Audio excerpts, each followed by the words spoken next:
This is fine. This is fine. This is fine. This is fine. This is a poor substitute for therapy, but an excellent substitute for other podcasts. We're not like other podcasts. Join us as we find the answers to the universe's biggest questions like, is butter a carb? Does crying burn calories? And what the fuck am I doing with my life? We're here to be your part-time therapist, astrologer, concierge doctor, and fairy godmother. Do you need someone to validate you today? Cool. Come on in. We're fine. This is fine. Welcome back, glowing, glorious angels. Today we're chatting about skincare, one of my favorite things to talk about. And as a part-time beauty and skincare journalist, I have had the honor of working with some incredible names in this field, including our very, very, very special guest on today's episode. We have an absolute legend in skincare and dermatology here, Dr. Loretta Ciraldo, MD, FAAD, the icon and name behind Dr. Loretta Skincare, which comprises some of my favorite products, including the most lush and silky serum, her intense replenishing serum. She also formulates products for other major brands because she's a genius, but more on products later, I promise. Dr. Loretta is a Miami-based board-certified dermatologist with over 40 years of clinical experience. She was also among the first researchers to study the effects of UVA radiation on skin at Harvard's photobiology lab in the 1970s. Truly a shining star of women in STEM. I am so honored she has joined us today on This Is Fine, literally freaking out, but I'm going to get myself all the way together real quick so we can get her on the line. Today, we are talking about skincare from a medical perspective, including building the perfect routine, sun protection, and healthy aging. Okay, Dr. Loretta, we are so excited to have you here today. Thank you for joining us. We start out every episode asking our guests if they're fine, if this is fine. So, Dr. Loretta, are you fine today? I am really enjoying life and very fine. Absolutely. Thank you. What a beautiful response. I love enjoying life. That's the best. I agree. So I gave listeners a brief introduction into some of your accolades, but I would love to hear about how you got into this field, what drew you to dermatology, and then we can probably get into some of your accomplishments, the things that you're most proud of. Sure. So first, my story starts quite a long time ago. In 1974, I started medical school at a time when there were not very many women in medical school, but most of us who were there were definitely determined to become either pediatricians or obstetricians. And I sort of thought that's what I would do until I was in medical school in New York, but I took a summer research position up at Harvard Medical School in the dermatology department. Wow. And I got to be so turned on to the field of dermatology. The first major project that I did that summer had to do with focusing on whether enough UVA from the sun reached the surface of the earth to make changes in our skin. Believe it or not, in 1975, we really weren't sure if there was enough UVA. We get a lot less UVA than UVB at the earth's surface. And, sunscreens did not protect us from UVA. And I was so fascinated by how much I actually sort of felt that my mind expanded. And I had just one day a week. So I was there 5 days a week, but one day a week, I got to spend a half a day in an actual clinic, which was the skin cancer clinic. And at the time, Dr. Thomas Fitzpatrick was the chairman of dermatology at Harvard. And he said, oh, gee whiz, you just finished your first year. You're not going to be able to really, be with the patients to help with their skin cancers. He said, but let's give you a project. Let's have you interview everyone who comes in and ask them what happens to their skin when they go under the sun.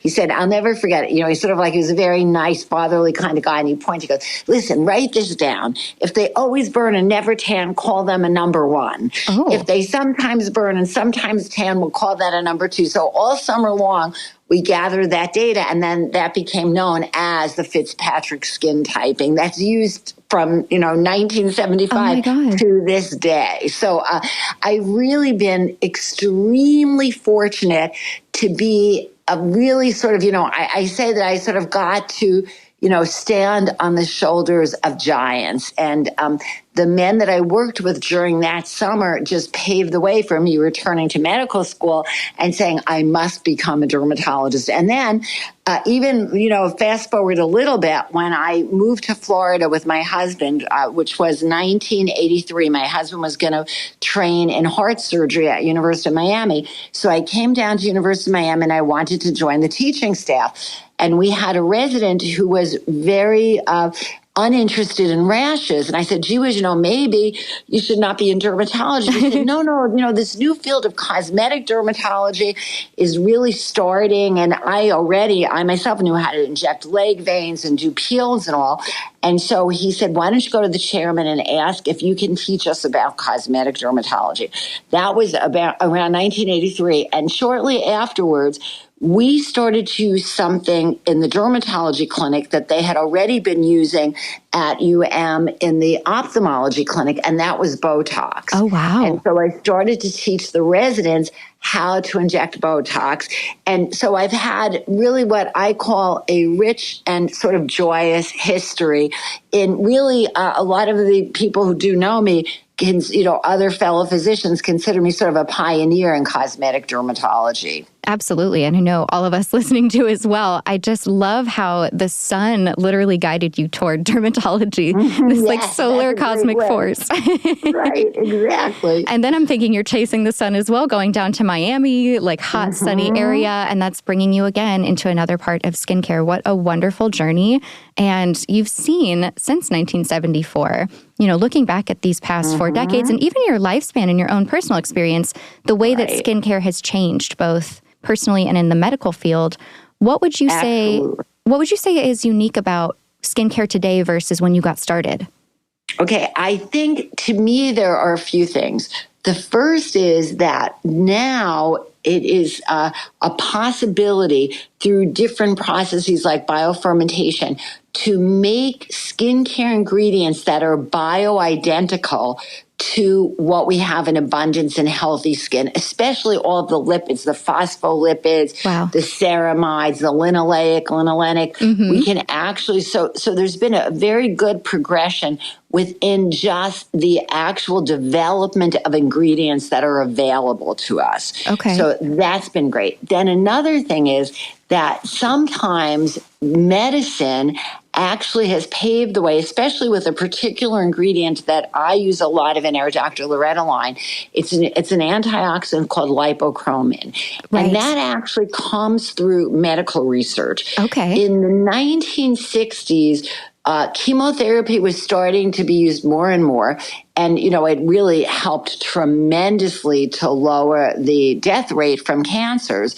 But what happens with chemotherapy is that it causes a lot of free radical damage, which is great. It kills the cancer, but it also causes a lot of damage to many cells, even healthy cells. Right. So when chemotherapy first really came to the forefront, there were a significant number of people who maybe 10 years after they received the chemotherapy, they developed a secondary kind of cancer from all the free radical damage of the chemotherapy. Wow. So basically, in medicine, there was sort of this push.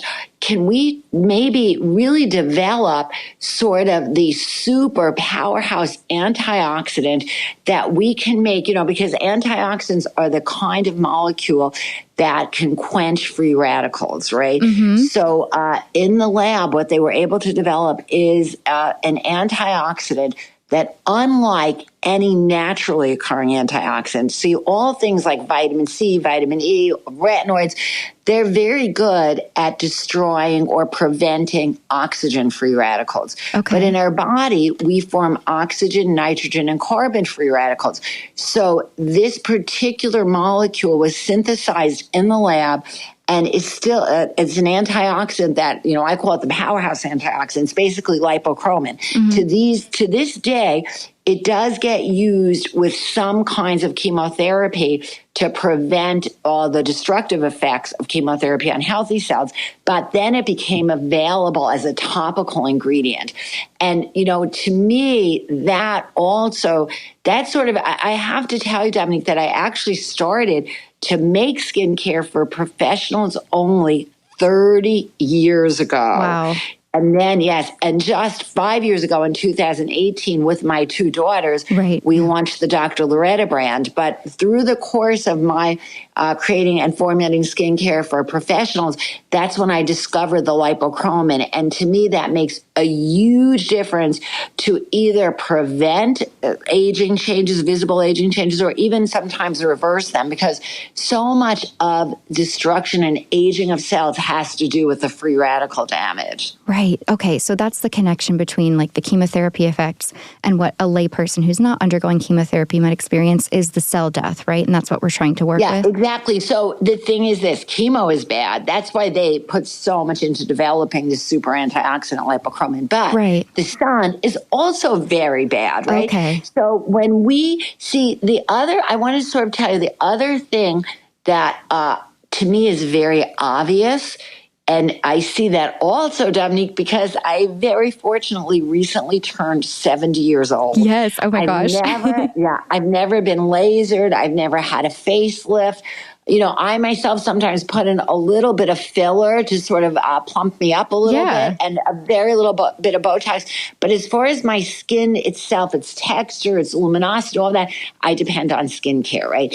And what I realized in seeing, literally sort of tens of thousands of patients in my 41 years as a board for a certified dermatologist is it's actually only the skin that is not covered by clothing that has all the unwanted aging changes. Right. So, we dermatologists, a couple of decades ago, we started to use a term, photo aging, meaning that aging changes aren't from our chronologic aging, they're really from photo damage from the sun. Right. I've expanded that in formulating, and I also recognize, and there's so much research behind this, pollution is causing a lot of unwanted changes. Irritants we use on our skin, climate issues. So, I really formulate to sort of be very protective of all of these external environmental aggressors that are, quote unquote, aging our skin or just leading to the unwanted changes. Right. And I think this is such an important thing to teach people at any age. I personally didn't grow up understanding skincare. I actually just talked to my mother about this. Her mom thought that Pond's face cream back then was just marketing. So she never did skincare. And then my mom never did skincare. So I had to learn about this all on my own. And I love that now our listeners are getting to hear it directly from the source, the most expert source, that skincare really is an integral part of our health practice. Absolutely. So let's talk a little bit about what that might look like, how we do use skincare for this healthy prevention of photo aging and in general, just taking care of yourself. I have a small caveat because right now I have a lot of PR product, self-purchase product. I've got pre-cleanse balms and oils. I've got micellar water, eye makeup remover, essences, toners, birch water, serums, masks, so many different things. I think I've got a day cream, a night cream, a neck cream, an eye cream. Right. Yeah, so I believe you. There's a lot. Right. So how much of that is, that's legitimate? This is a good thing. We're doing more for targeted skincare, yada, yada, yada. And how much of this is like, okay, maybe we're doing a little too much? Right. So, the first thing I want to tell you is I think it so depends on your skincare personality. Ooh, I love that. Each one of us has got, yes. I mean, I often will ask patients, new patients, I say, hey, bring in everything you're using. There are some women whose skin looks just great and they have maybe an arsenal of 5 products total. Right. Other women may have 15 products. There's really no right or wrong answer to that. Love it. Frankly, I find that if you're, very busy in your career or raising a family or whatever, and you don't have that much time, then I think that it's a big mistake to feel, for instance, that you need to have 3 different products to cleanse your skin. Right. But if on the other hand, you just really love it, and especially if you have the time to do a lot of steps and if you don't have sensitive skin, then you can use more steps. I think of myself sort of as a skincare minimalist in terms of, I think that even if you're someone who maybe you're even getting a lot of products, it's very important not to add on new things too quickly, because I think that we can often irritate our skin. We can have one product counteract another, but I think the basics are, cleansing, which you need, I believe, twice a day we need to cleanse. When you wake up in the morning, even if you washed all your makeup off the night before, we've had our faces in our pillowcase all night long. Pillowcases are filled with dust mites. Dust mites carry all of these particulate matter, little molecules that get into our skin and really can do damage, right? So you want to wash again in the morning. So I think we all need a cleanser twice a day.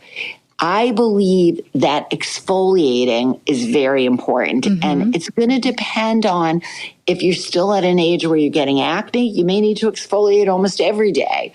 If you're at an age where maybe you're premenopausal, your skin's getting dull, maybe you're going to do it 4 times a week.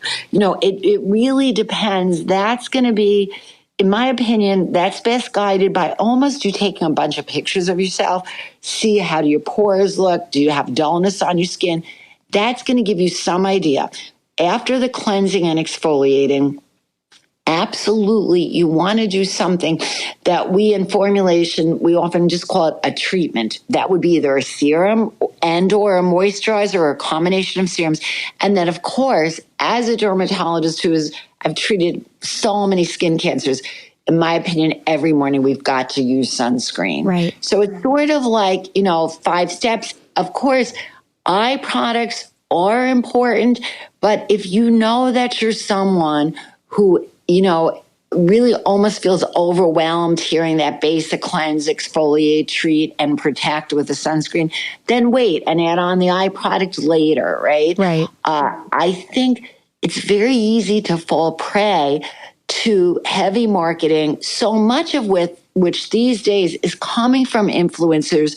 Some of them absolutely know what they're talking about, but there's also a lot of misinformation and a lot of really like almost fear tactics. If you don't do this, you're going to look old by the time you're 40. Right. I see so much of that, especially on TikTok, and a lot of, like you're saying, fear mongering and, shaming around women's age, et cetera. But then by the same token, like you said, I do see some dermatological influencers who are talking about sun protection and moisturizing and simplifying your routine. So I do see some benefits there as well. But I loved what you brought up about skincare personality. So from what I gathered, that's like a combo of your time and how much you're willing and able to commit to the routine, your needs, and your goals for your skin.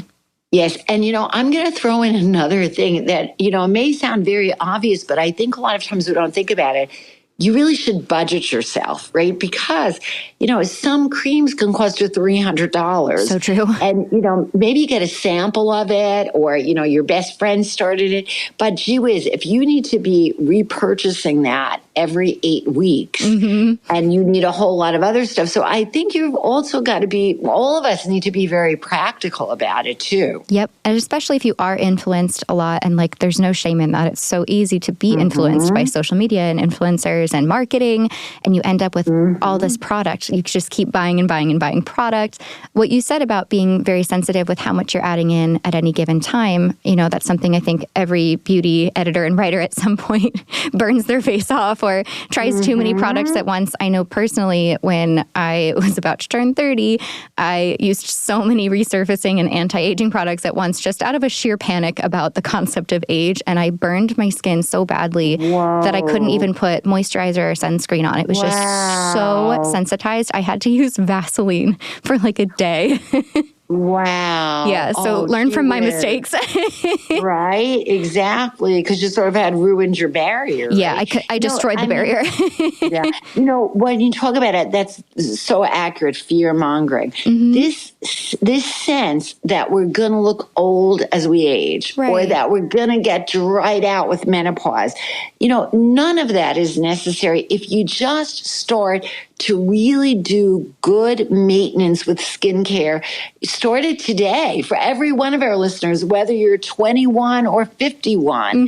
Really start to have a routine that you follow. I think for most of us, we don't leave our house without brushing our teeth, right? Right. Hopefully we even floss. But, it's amazing because our teeth are just dead, right? Our skin is this living organ. And please, I really would encourage everyone listening to start to really take care of your skin. I have never felt, and with all of my patients too, they've experienced this. If they started to see me premenopausally, they're like astounded. Hey, I'm going through menopause, but my skin still looks great. And I say, sure, because you're maintaining it. Right. Yeah. It's all about, treating it as the organ that it is. Like you said, it's a living organ. It's the largest organ in our entire body. And I think reminding yourself that it's not necessarily a vanity practice so much as it is a health practice is so important.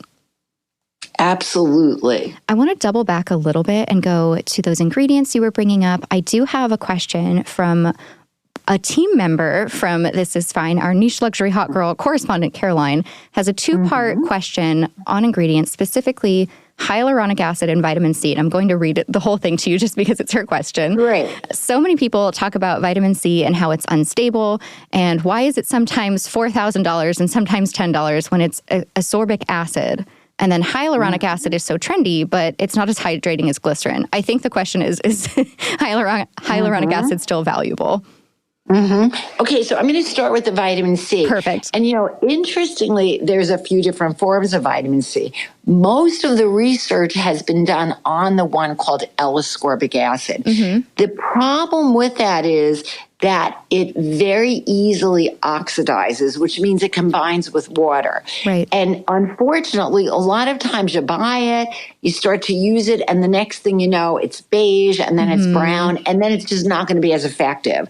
So we have a product from Dr. Loretta called the Intense Brightening Cream, and we made it I actually do all the formulating in a formula where there is no water. So that just stays the same whitish color forever. Nice. So, that's one thing. And, I think offhand that costs something, I think it's $70, maybe $80. So it's not terribly expensive, but I'm going to tell you too, if you think that your budget is better doing a vitamin C that costs a lot less, then go to the drugstore and look for one. Right. But, just be super careful about it not oxidizing. Once it starts to turn brown, it's not going to be effective. Also, there's another form of vitamin C that's just a little more pricey called tetrahexyl decylascorbate, and that doesn't oxidize, but that's more pricey. Now, what's so great about vitamin C? Vitamin C is not only great because it firms our skin, we need it to make new collagen, but it also is what's called photoprotective. It's not a sunscreen, but it actually really sort of like protects us from certain kinds of sun damage. So I do like vitamin C in the daytime. Okay. Now, and I think that's a very tried and true. Hyaluronic is a little bit different. Hyaluronic acid is this huge molecule, and that was a very clever question and comment because the truth is that glycerin also holds probably a little more water than hyaluronic, right? Both of those molecules, they work by absorbing many times their weight in water. Now, when I've done it for professionals with hyaluronic, what I do is I mix in another ingredient called snow mushroom that's 400 times, has a 400 times greater water trapping capacity than hyaluronic. Wow. I think what happened with hyaluronic is that the hyaluronic acid fillers that we inject directly into the dermis, right, the second living layer of the skin, they are effective. But hyaluronic on the skin surface, it's certainly not bad. I'm not saying that you shouldn't use it, but it's really going to be a little bit more of a possibly sort of like a little bit of a plumping, but I would say look for that hyaluronic mixed in with something else. Right. Like to me, I love the snow mushroom. And as far as the price on any of them, I tend to be honest with you, I sort of question when something costs, $200. And in fact, over the course of time, a lot of my patients have come in as new patients, even spending $300, $350 on things. And then they switch over to our product line and they say, wow, I like it even better. It's just going to be up to you. Some women love fancy packaging. It's true. And maybe a gorgeous crystal looking jar or, a certain color of the glass or something.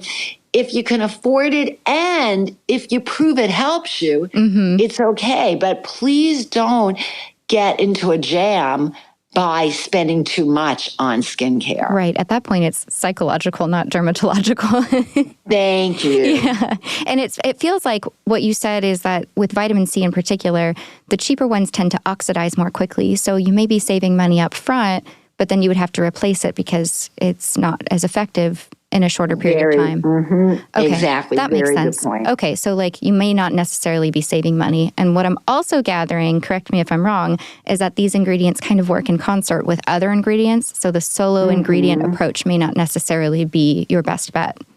Exactly. The other thing I think is whatever product you're starting, it's a great idea to take some selfies really in focus, right? Right side, left side of the face and center. Because, you really are using these things because you want to see visible improvement. It may not happen in a week, but I would say if after even 2 weeks you see no visible improvement at all, then, use it up, take the pictures again in 4 weeks. But when you use up a jar of product or a tube of product and it's been 6 to 8 weeks and you don't see visible improvement, I recommend you try another product. Okay. That's a great, metric for us to use, 6 to 8 weeks. If you don't see the improvement, nothing is really working in your favor. It's time to switch. I try to formulate that you're going to see improvement in 2 weeks, but everybody's skin is different. So yes, by the time you've used it up, if there's no improvement, don't just use it because you like the smell of it or because, an influencer told you it's great. Everyone's skin's different. Right. And again, that's psychological versus dermatological. And there's no shame in wanting to appeal to your moods and emotions. But if your money's on the line and your skin's on the line, it's something to consider. Absolutely. And I don't think that we should be ever shaming each other. And I'm starting to sometimes see that on social. And, I think that's a problem. This is meant to be something like beneficial, right? We're supposed to be sharing information. We're supposed to be boosting each other. Even skincare is supposed to boost your self-confidence. Exactly. And the whole practice of it in general, for me at least, feels ritualized and like I am taking care of myself and therefore is good for my mental health. So I hope people listening can find that as well, where you're taking care of your physical body, but at the same time, your mental health as well. Excellent. I agree. So another ingredient, while we're still on the topic, that you brought up is lipochromin. And one more, just to throw it in there, that I learned about from you actually was the linoleic acid. Am I saying that correctly? Vitamin F for fat. Can we talk about those too? Yes, absolutely. So lipochromin is an antioxidant and it's synthetic, right? And so sometimes, oh my gosh, synthetic, it's not all natural. Well, why it's synthetic is because it was developed in the lab decades ago and to this day is still used internally to help cancer patients. Right. And it has two main benefits, cutting edge benefits. One being that it's the only antioxidant that exists that actually will combat all types of free radicals, oxygen, nitrogen, and carbon. So in other words, that's what our body is made of. Our living tissue has oxygen, nitrogen, and carbon in the cells. And when the cells get damaged, they cause these free radicals that cause all sorts of problems. But when it comes to the skin, it's a combination of can cause skin cancer and definitely unwanted aging changes, hyperpigmentation, wrinkles, and all.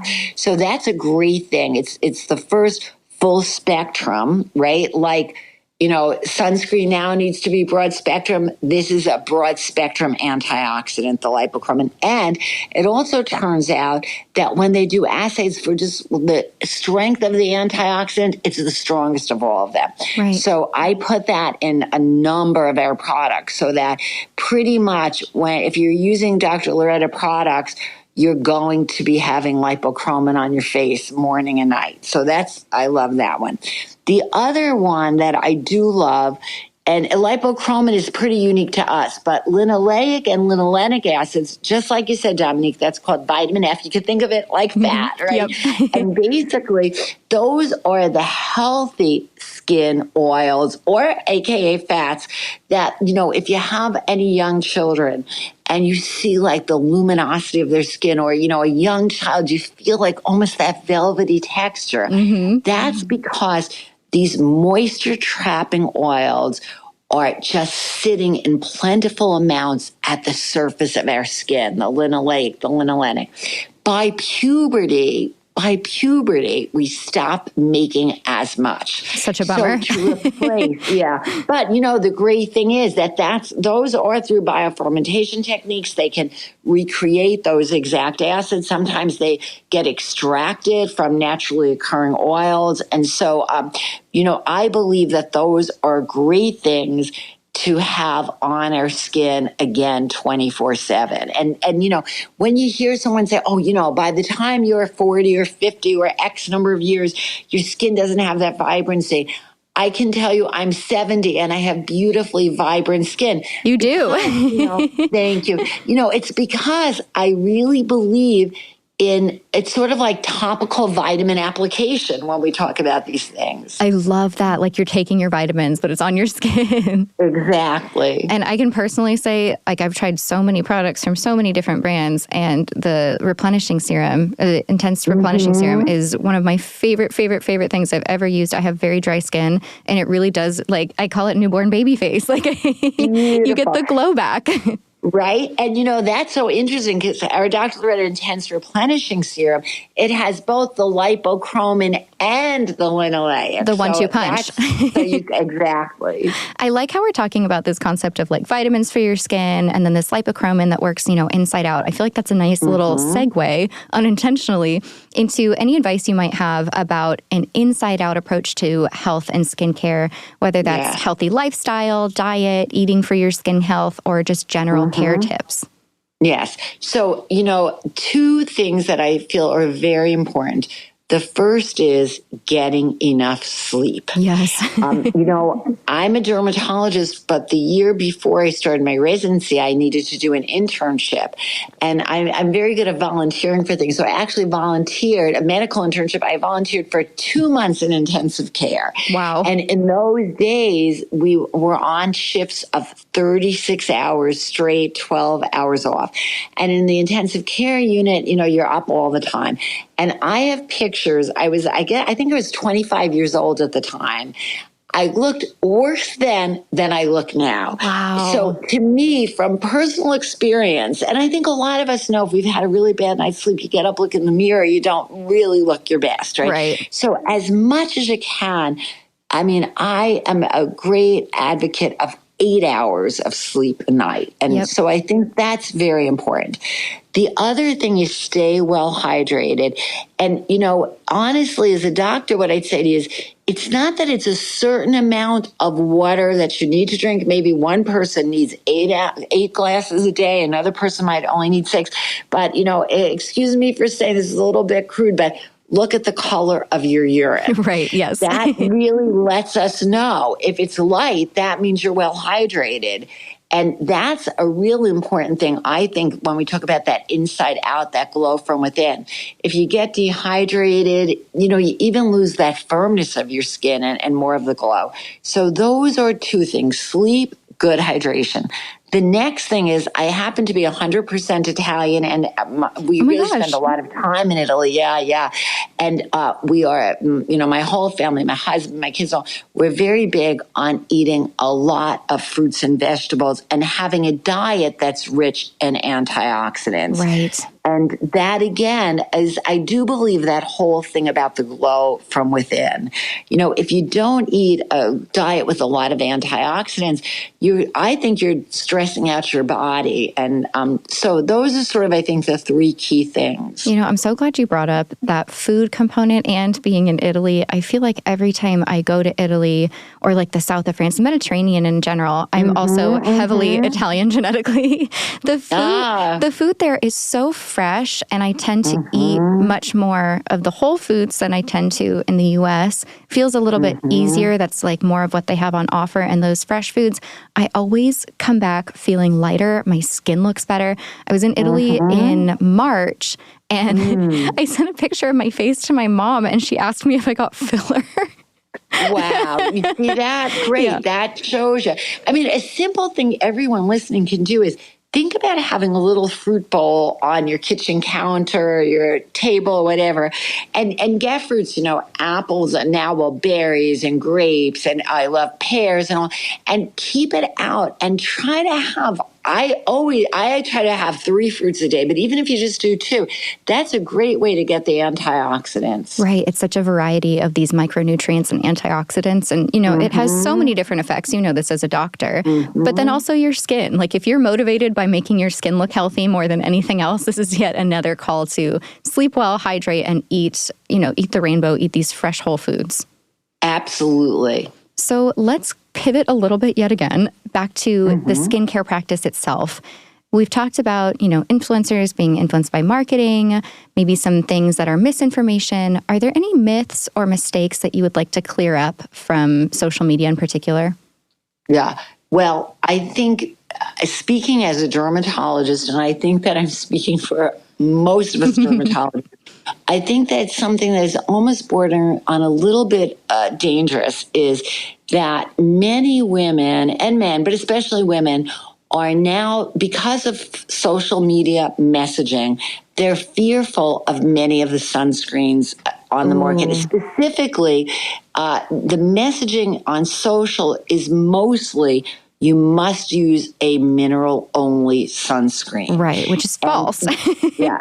See, this is the thing. Again, as someone who, I practice in South Florida, so really we are like the skin cancer capital of the continental United States. So I see so much pre-cancers and skin cancers and stuff. And, when anyone asks me, even though I have my own line of skincare, we have 2 different sunscreens. When a patient comes in and says, what sunscreen should I use? What I say is the answer is the one that you like, because we need to be using sunscreen every single day. Yep. Now, there was a study published where volunteers were made to put on a shot glass worth, so 2 ounces of sunscreen on their body every 2 hours. I believe it was for 6 times. And then after that amount of time, so this would be like 12 hours of sunscreen in one day, they took their blood and they found that there were traces of some of the chemical sunscreen actives in the blood. Okay. But the truth is that no one puts on 12 hours of sunscreen in a day. And what I fear is going to happen, now, I'm not saying there's anything wrong with mineral-only sunscreen. We just launched ours. It sold out in a day at Violet Grey. Amazing. It won the Harper's Bazaar Best Sunscreen for Sensitive Skin. I am not saying the message isn't don't use mineral-only, but the message is this. Many people who have more of a darker toned skin color, really, they cannot really use the mineral-only sunscreens. Right. And so what happens is they're now faced with what I feel is bad misinformation, that if they use a regular sunscreen, they could, have it get into their bloodstream and cause all sorts of damage. So they better not use a regular sunscreen, chemical sunscreen. And they can only use mineral. They try mineral. They have deep cocoa colored skin. They don't like the way it looks. So then they say, well, I better not just use sunscreen. But the truth is that the UVA rays can penetrate even through a lot of melanin. So we're seeing that people who have more pigment, in my practice, I'm seeing a lot of people with more pigment who are developing precancers and cancers. Wow. Partially, it's because if we have a little more pigment in our skin, we can usually stand the sun a little bit more. Okay. And the UVA doesn't give us any kind of discomfort, right? So we stay under the sun. The UVA penetrates really deeply. It gets into the melanocytes. It is probably the number one cause of melanomas, which are life-threatening skin cancers. So my biggest pet peeve about the worst misinformation on social when it comes to skincare is that we should not use chemical sunscreens.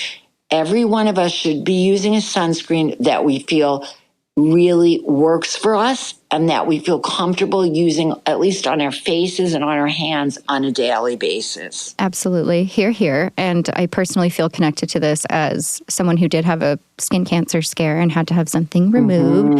I have the capacity to tan, quite dark for, my complexion actually, but I have become translucent after that from avoiding the sun at all costs. Now I have extremely low vitamin D levels where I used to have them through the roof. So my question is there a healthy way to get sun or a healthy way to be in the sun besides just using sunscreen?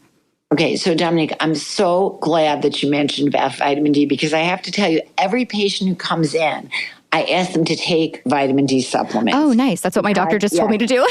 Exactly. And in fact, many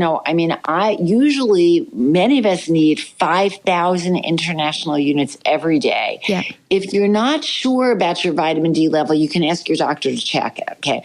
Because I do not believe that, first of all, I don't believe that we should count on getting sun for vitamin D. For most of us, I happen to live in Miami Beach, Florida. I could be out under the sun, 12 months of the year. But for most of us, we'd still be in trouble if we just counted on summer months to make vitamin D. Right. So please, I do feel a responsibility as a dermatologist to say to people, check your vitamin D level. I think we should all be taking vitamin D. A lot of stuff gets attributed to, honestly, sometimes you can have worse PMS because you have low vitamin D levels, leg cramps, all sorts of stuff. So definitely check that, but do not know. In my opinion, there is no such thing as a healthy tan. You can put on self-tanner.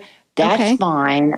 You can put bronzer on your face and stuff like that. But no, there is no such thing as healthy sun exposure, certainly not from tanning beds. Okay, this is all good to know. And I feel like I'm taking this as Bible. So let's say, I'm in Positano for the summer and I'm on a boat. Is my goal here 2 hours, like every 2 hours, I'm just reapplying sunscreen and I'm staying, sometimes in the shade? So the thing about sun protection is it should really be 3-pronged. Okay. The first is trying to stay out of the direct sun between the hours of 10 and 2 when it's the strongest. So, Positano, honestly, I just in Miami Beach, I have to tell you, my kids, I have 4 children. When they were young, when I bring them to the beach, they would always say, Mommy, how come everyone else is leaving and we're coming, right? So try to think about those safe sun hours. Okay. The next thing I absolutely believe in is sun protective clothing. Okay. And why I think that that's more foolproof than sunscreen is because places like our backs, our thighs, when you think about it, how many times have we gotten like little streaks of sunburn because the sunscreen didn't go evenly on our shoulders or whatever. So I'm a big advocate of that. And again, think about your budget. Hanes sells really nice looking UPF 50 shirts that, even absorb sweat. They have like that wick effect, and they're under $20. And so, you can get a bunch of those. There's maybe quote unquote more fashionable UPF 50 clothing if you want to spend more, but really outfit yourself. If you're going on vacation or you're going to a pool party or whatever, think about UPF clothing. And then, of course, last of all, is the sunscreen. And for instance, if you're going to be on a boat, let's say, you're better off getting waterproof sunscreen. Most sunscreen that's made for like face and hands, like mine at Dr. Loretta, it's not even waterproof. So I believe in that kind of, make sure that you sort of have an activity where you're matching what your activity for the day will be with your sunscreen. So for instance, if you're going to be playing tennis outdoors in the summer, get a sunscreen that says sweat proof. Right. Those are usually labeled sports formula. I love it. And again, this is something that ties into keeping your skin healthy over time, right? This is healthy aging. And I know in general, this is a bit of a sensitive topic with the concept of, a woman's value being directly tied to her youth, her youthful appearance. But I also personally feel, and I don't know if I have the culturally defining take here, but there's independent merit in wanting to have the healthiest skin possible at any age as you age, which is a privilege. So from your perspective, I would love to just open this up to a larger conversation. What does healthy aging mean to you in your field and to you personally? Yeah. So I love that question. I have to tell you that I really want to get the message out, especially to all of womankind, that, I believe age is a gift. Yes. When people say it's just a number, no, it's a number. Yeah. I really reflect on the fact that, oh my gosh, I've had this amazing life that I've had for 70 years. I believe that in my attitude, in my overall health, even in my appearance, I'm very youthful. And I think that healthy aging has a lot to do with working on your self-confidence, not when you turn 50 or 60, as a young woman, okay? A big thing that I sort of didn't go into as much, but I believe that the whole concept of the influencers, social media, all of this, so much of it is to really sort of infuse this fear of aging into everyone, right? Yes, totally. And that, that shouldn't happen. Simple things, stay healthy, right? Do things like keep physically active as much as you possibly can.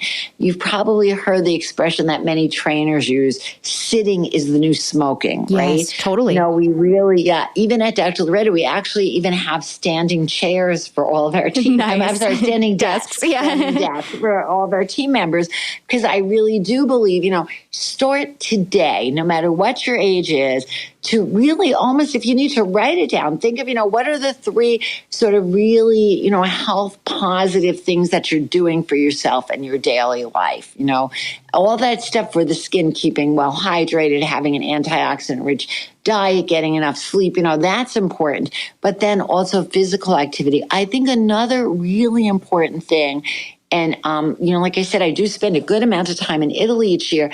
And then when I come back to the States, I think that in the States, and medicine is sort of, starting to pick up on this, we have a higher incidence of loneliness. Yeah. And in fact, sometimes in some of the medical literature, things like addiction, alcoholism, depression, they're sometimes tagged diseases of loneliness. Wow. And I think it's very important to connect with people. Dominique, I just printed out an amazing picture of two friends of mine who are at a wedding in Italy. They are still both, it's a married couple. They're both working artists to this day. Their ages 75 and 85. Wow. And yes, and they have friends, true friends, in their 20s, their 50s, their 90s. And I think that's sort of another important thing too, that we really, that we don't limit ourselves, right? Whether you are listening and you're 20 years old and you're thinking, oh, gee whiz, I might have anything in common with this 50-year-old. How much you want to bet you're going to have something in common with some 50-year-olds? Or it could be, I sometimes speak about one of my best friends who is a judge in The Hague. She just actually did double duty in two of the courts of The Hague. Wow. So she was working two full-time jobs. And this year she turns 84 years old. Oh, and she's one of the youngest people that I've ever met, right? So what I think we need to do is not only sort of, be cheerleaders for aging well, pro-aging, all this kind of thing. I think we need to really build our own self-confidence. And I'm here to tell you, as a woman of 70, you're not going to wake up at 30 or 40 or 50 and look and say, oh, gee, I look terrible, things are bad. You well, you might do that if you don't start to maintain yourself, but there's nothing magic about any age, right?